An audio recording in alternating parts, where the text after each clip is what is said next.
Hi guys, it's Geekonomics here, and today I'm going to bring you a video with regard to Extract 2 of F585, which is the A2 macroeconomic unit for OCR. And if, like me, you're working through these steadily, Extracts 1 through to Extract 5, you may have had a little look at Extract 2, and in order to deal with Extract 2, you'll need to be considering the balance of payments. Ta-da! So, the balance of payments, ladies and gentlemen. More specifically, in this little video, I'm going to be considering the current account of the balance of payments. You'll know, I'm sure, having read the final paragraph on the second page of Extract 2, that you need to know not only about the current account, but also about the financial account. But today, I'm going to be focusing on the current account of the balance of payments. More specifically, a current account deficit, and whether or not a current account deficit is always a problem. I was at the Bank of England Challenge competition, the regional heat, just last week, and one of the questions asked by the agent for the northeast of England was, is a current account deficit always a problem? I'm sure you know that we run a current account deficit. Our friends and colleagues in the United States run an enormous current account deficit.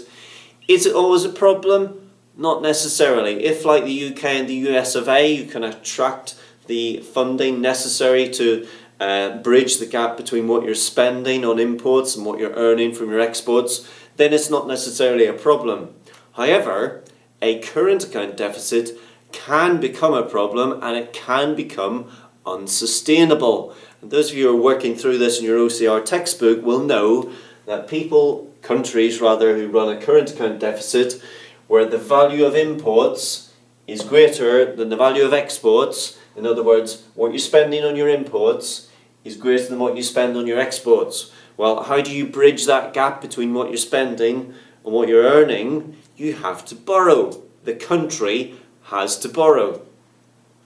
And whilst I've said it's not necessarily a problem, countries which are running an exchange rate system like this one, I hope this is familiar to you, so your sort of semi-fixed exchange rate system where you require government intervention in order to keep the currency within the boundaries of the upper ceiling and the lower floor. So this is the diagram I want to work through with you with regard to a current account deficit. So quite simple diagram, demand for sterling, supply of sterling, and I'm working on the basis that the value of sterling is it's the value of sterling against the euro. So we've got euro per pound here. Equilibrium as normal, E star, where demand and supply are equal. So let's consider what would happen if a country is running a current account deficit. You should be aware of all of the different factors that shift the demand for a currency and the supply of a currency.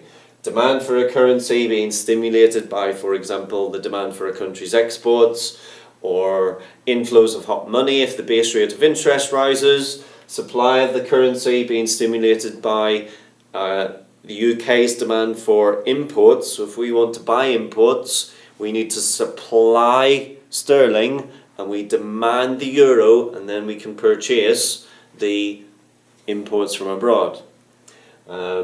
If, for example, the European Central Bank raised its base rate of interest to 10% tomorrow, then the supply of sterling would increase as people offloaded sterling, they sell it in order to buy euro. And so you get outflows of hot money from the UK. So these are the types of things. I'm not going to go through all of the different things. These are the types of things that I'm sure you've studied already. If you're running a current account deficit, it means you're buying lots of imports. How do you buy lots of imports? You have to sell your own currency. So the supply of sterling will shift, let's say, from S1 to S2. So as people sell sterling in order to demand the foreign currency, which in this case, let's say, is the euro, you get an increase in the supply of the currency. And so the currency, in this case, as you can see, it drops beneath the lower floor. Now, how might an economy which is running a current account deficit, how might it solve this problem? Well, the way it would solve the problem would be that the central bank could use its holdings of foreign exchange reserves to buy back sterling in this case. And if the central bank bought back sterling, then obviously the demand for sterling may shift to the right. So we go from D1 sterling to D2 sterling, and hence we are back within the upper and the lower floors, which is what you want. But of course, if a country is persistently running a current account deficit, it means that this procedure will just be going on and on and on. So you're buying too many imports, what happens again? The supply curve of sterling shifts to the right, to S3. Your currency drops out beneath the lower floor. What has to happen? We need central bank government intervention, use foreign exchange reserves in order to buy back the currency. And so again, the demand curve shifts to the right, so we're up to D3 here, new equilibrium here, again within the upper and lower floors. But you can see the problem here, so we start here, we fall beneath the lower floor. Central bank or the government intervene, use up their foreign exchange reserves to move us back within the upper and lower ceilings. But we're buying too many inputs, so what happens? The supply of the currency increases because we're buying the inputs.